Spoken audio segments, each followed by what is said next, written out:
What's it like growing up with a mom who works in healthcare?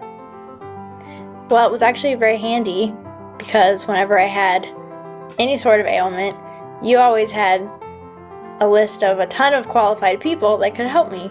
And you knew places to go and places not to go, which was also helpful. And there were some funny moments I remember, especially when we went to the grocery store one time and we ran into one of your clients and you talked for a while and I didn't really know who it was. I was just kind of nodding along. As a 13-year-old, I didn't really know what was going on. And you guys finished up talking. We go out to the car and I'm like, Mom, who is that? And you said, oh, that's the doctor who delivered you 13 years ago. Welcome to Medical Money Matters, the podcast where you can find experts, answers, and resources so that you can achieve mastery over the financial and business aspects of your practice. Welcome to a special episode of Medical Money Matters, where today I am joined by my most important guest, my daughter, Bella. She is a college freshman and has grown up in a household that is all about healthcare. She and I decided to do a special issue for Mother's Day with a shout out to all of the hardworking healthcare moms out there. No matter your role, and even if you don't have an official title of mom, there's still a lot of momming that gets done in every healthcare role. And if you're a dad, there's still a lot of inspiration in this episode for you too. So, without further ado, it's my pleasure to welcome my daughter, Bella. Hi, Bella. Welcome to the podcast. Hi, Mom. Thanks for having me. I'm really excited to be here. It's really great that we get to do this together. So, we're going to alternate asking each other questions. And my first question for you is, what's it like growing up with a mom who works in healthcare? Well, it was actually very handy because whenever I had any sort of ailment, you always had a list of a ton of qualified people that could help me. And you knew places to go and places not to go, which was also helpful. And there were some funny moments I remember, especially when we went to the grocery store one time and we ran into one of your clients and you talked for a while and I didn't really know who it was. I was just kind of nodding along. As a 13-year-old, I didn't really know what was going on. And you guys finished up talking. We go out to the car and I'm like, Mom, who is that? And you said, oh, that's the doctor who delivered you 13 years ago. And you're not really ever sure what to say to that. So just fun little adventures such as that. Good when we can run into Dr. Johnson and say thank you to him, right? Yeah. Oh, that's great. I love it. Wonderful. Okay, Mom, now I have a question for you. What inspired you to pursue your career? Ooh, great question. I started my career out of college working as an auditor for Arthur Andersen way back in the early 90s.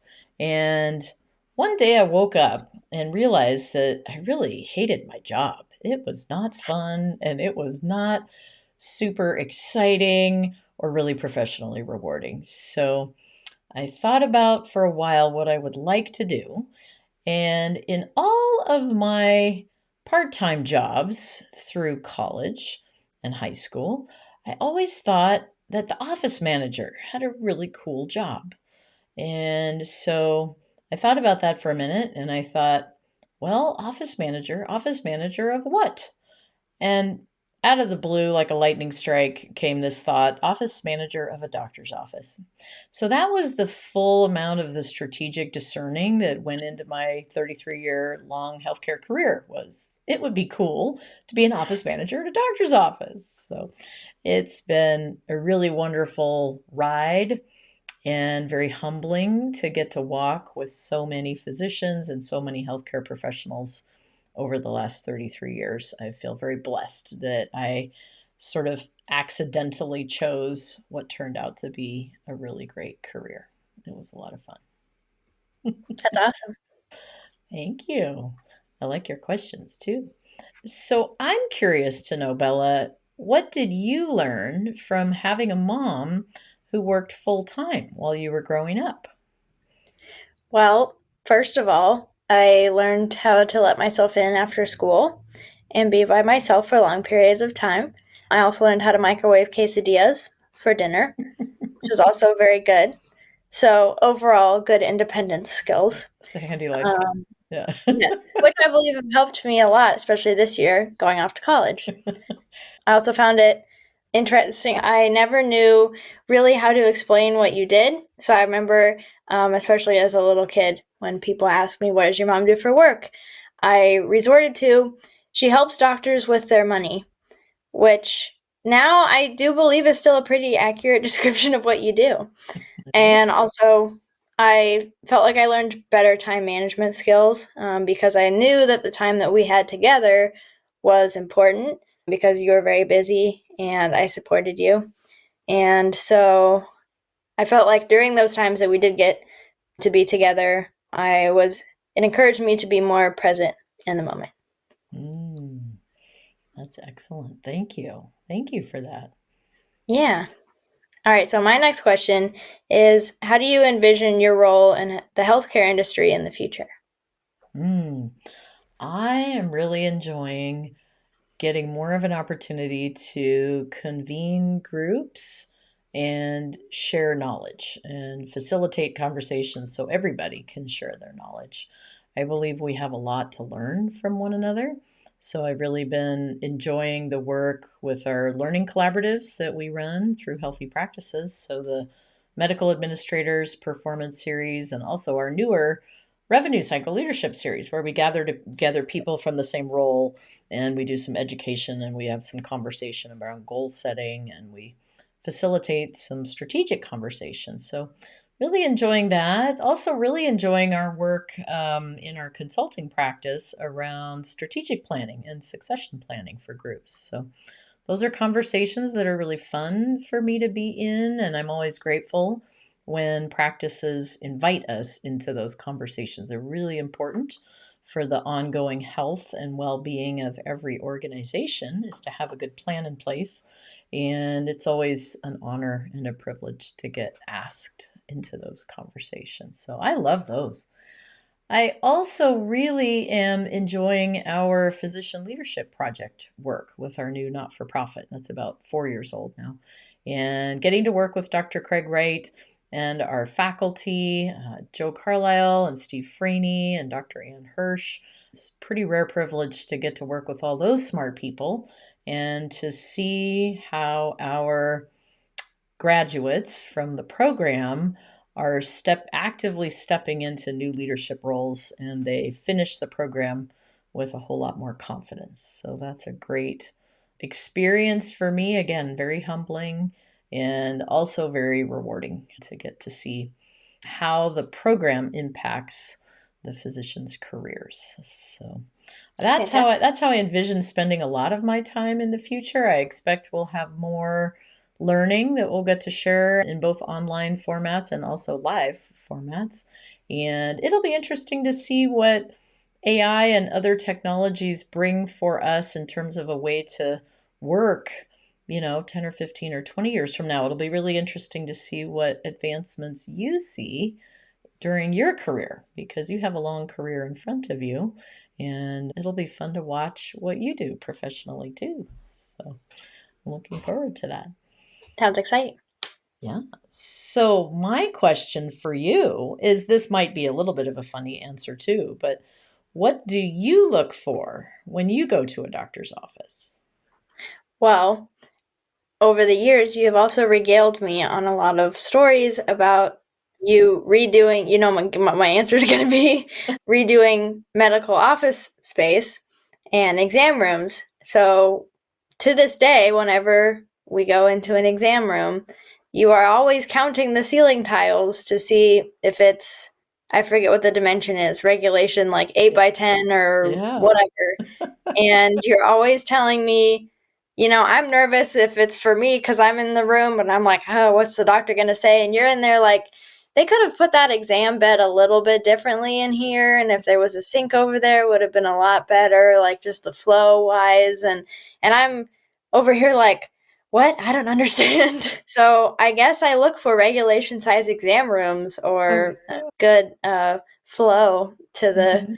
decorations. But I also have found that I really do enjoy when doctor's offices don't look like doctor's offices. So I love to Mm. walk into a place, especially like a waiting room, with like a homey feeling. Like it's got, it's not just a bunch of chairs in a room. It's got nice artwork hanging up or nice music playing, or instead of the bright white fluorescent lights, it's got warm, yellow glow lamps or something like that.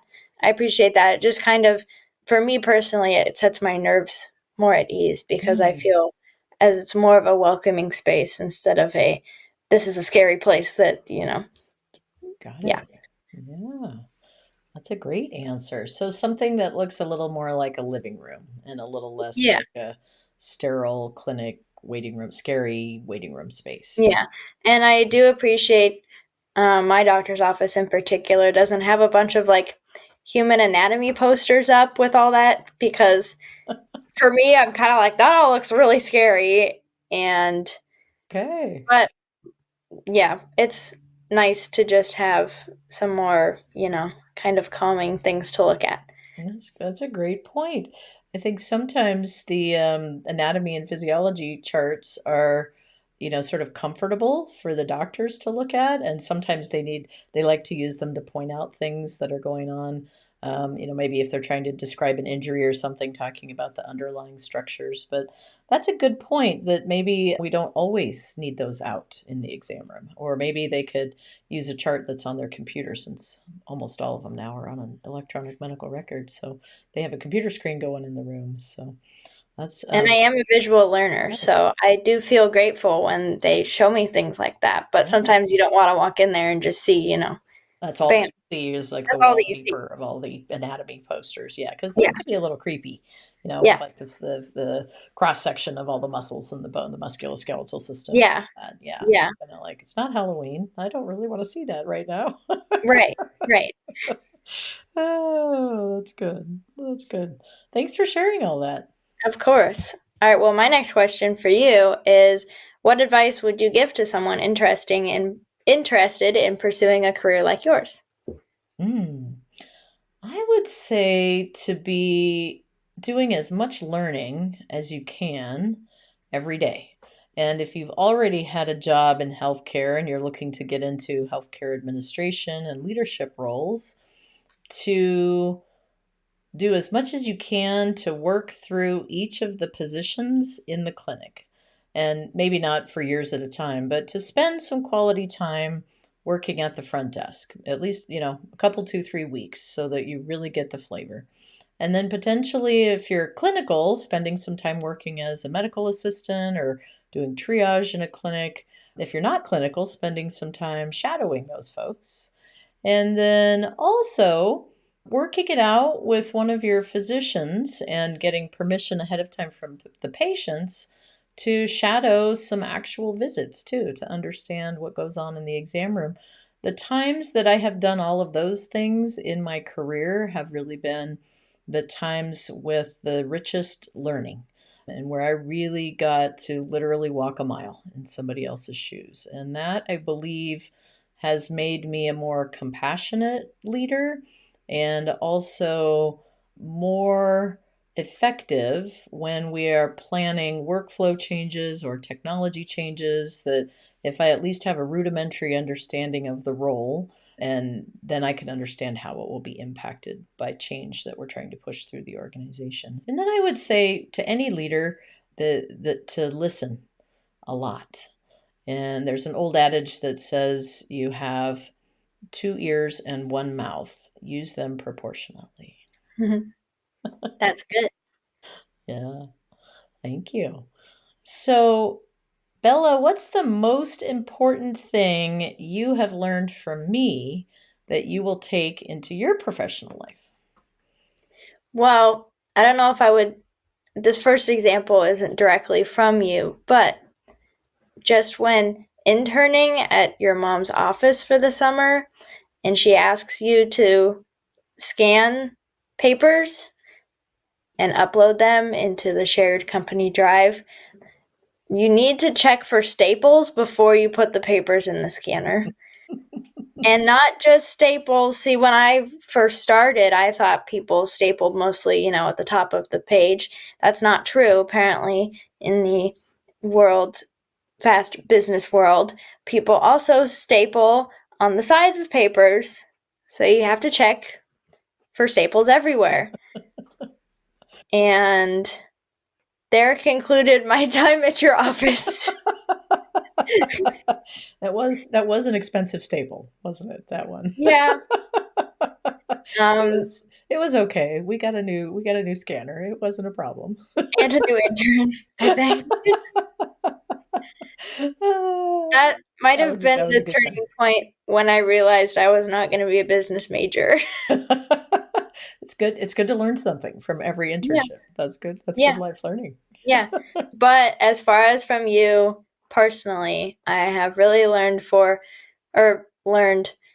not just in the professional world, but just as a person, that I really should ask for what I need and also take up space where I am. I feel like, not to go too feminist, but I feel like as a woman in the world, it can be easy to, be kind of in a corner or be quiet or not step up. But I think I find you a very inspiring female leader in a more possibly male-dominated field. Mm-hmm. So I feel very empowered listening to all of your accomplishments every day. Thank you. Thank you. And I'm glad that you got to be bold and sit up straight in your chair and take up your space around the board table. And, right. Yeah, absolutely.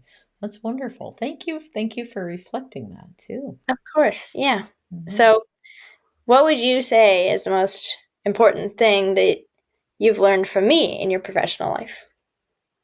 I would echo a little bit of what you said earlier, and that is with a student going to school full time and a mom working full time, that our time together, it was also good time management for me too, and to make the most of the family time that you and I had together. And, that includes having fun things to do at home, like when we like to cook together or spending a little bit of time with the dog, and also planning some fun adventures and really taking advantage of the fact that we can travel, which is quite a blessing, and that with owning my own business, I get to be a little bit of the master of my own calendar so that I could schedule time off around things that were important in our family, like when I wanted to see you in the school play or when I wanted to see one of your art shows. And I wanted to do that together with you, even if that was in the middle of the day. I was able to arrange my schedule to do that, and including doing art lit, which was not something that was something I was very afraid to take on, because what my artistic skills are as compared to yours. But I was very glad that there was the opportunity to just be the mom that ran the PowerPoint slides for the art lit thing. There was a way to find your niche and participate in the school. You were very good at that. I loved that. And I especially loved that I didn't actually have to produce any art, because you got all the skill in the family where that was concerned. So,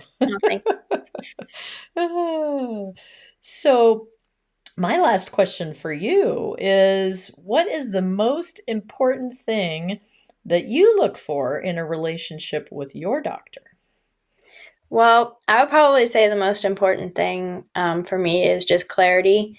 And I can also appreciate when I can learn something from the experience, not just feeling like someone's talking at me or telling me facts that I'm not really sure like what that means. And I can learn what is causing an ailment or how to prevent it in the future or reduce the symptoms. And also going back to the anatomy posters, I'm all for an anatomy lesson, 100%. I am a visual learner, as I said, and I really do appreciate when my doctor says, hold on, let me just pull up this chart instead of naming these really long scientific named glands that you've never heard of. And I understand that when you have very educated individuals helping you, it's hard to kind of dumb it down back to, a 19-year-old agricultural sciences major who studies grass. So I don't know what you're talking about. Yeah. And I kind of wanted to just specify that I think it's really important for patients to be able to ask their doctor to, hey, could you slow down? Could you go over that again? And it's no disrespect to the provider, but it's just an effort on the patient's part to better understand the care that they're receiving, which I feel like is a frustration that I've felt a couple times in going to the doctor before. Got it. Great answer. Great reflection too. Especially the part about how when any of us are in our area of expertise, and I say this a lot about people like me who work in finance and business, that when we're in our element and we're, talking about the thing that we're expert at, we speak our own language and we don't often stop. We sort of assume that everybody around us understands what we mean, and we don't often stop to check for clarity and understanding. And that's a great observation. And I hope that growing up in our household, you feel comfortable stopping the doctors when you're seeing one if they say something that you don't understand. But I think sometimes that's hard for patients because the doctors are busy and they have a lot to tell you, and so that's a great observation. Yeah. Like I remember the other day you mentioned something about ACHs and I was like, "Okay, sure. That sounds fun." And then I'm sure when we go to the nursery to look at plants and I say, "Oh, something something, this grass is such a nice poaceae," you're like, "Okay, Whatever. great." So I understand. We can get caught up in our own little world sometimes. We can. Yeah. So, all right. Well, for my last question for you, I was hoping you could reflect on a memorable accomplishment or experience in your career. I know there's probably many, but if you can pick one. Mm. That's a good one. I have one that leads into the other one, and that is, and this happened when you were little, but I had an experience in my career where I was dismissed, seemingly without any reason, from a company that I'd been working with for quite some time. After about 10 years of working there. And that was a real surprise, unpleasant surprise. It came as a bit of a shock, which bothered me on a couple of levels because obviously just the being asked to leave after lots of years of hard work and no other feedback, and then also it bothered me because I didn't see it coming. And I've, as you know, you and I have had many conversations about kind of how do you read the room. And that was a turning point for me professionally. In the moment, it was hard for me to see it in a positive light. But your grandfather said to me, maybe this is the best bad thing that ever happened to you. And at the time, I had a hard time hearing that. But your grandfather's a wise man of few words. And Oh, yeah. he was right. And it was the very best thing that could have happened because I got to leave that company and found healthy practices 14 years ago. And it's been just a wonderful ride ever since. So that brings me to the accomplishment that I'm probably most proud of, which is the foundation of this company, which I believe now has 30 employees, and we serve clients all over the country. And we have had the opportunity to walk with many medical groups over the years to really affect some true financial turnarounds where we've gone into practices that were really struggling financially, and we're able to bring a lot of different tools and resources and people to bear to really support the private practices and to help them thrive. And so I think for me, that sort of overarching question about accomplishment is just, the opportunity to build something that employs a lot of people, and also that we get to work with and walk with so many of our clients who do so much to care for so many patients in our community. And it feels really good to be able to contribute in some way to all the good work and patient care that our clients do. Well, that's fantastic. And I know that a lot of people who meet you are very grateful for your help. Well, thank you for saying so. Yeah. Well, I think that's it for my interview with my amazing mom, Jill Arena. Thank you to everyone for tuning into this episode of Medical Money Matters. This comes with our thanks to all the moms and parents in general who work hard to take care of patients and kids every day. Thanks, Bella. This was fun. Yeah, thank you. I'm really glad you came up with the idea to do this podcast, and I'm really glad we could do it together. Thank you for letting me take over. Great job. All right, everyone. That's it for Medical Money Matters this week. Join me for our next episode where we'll discuss strategies for when you need a break as a leader.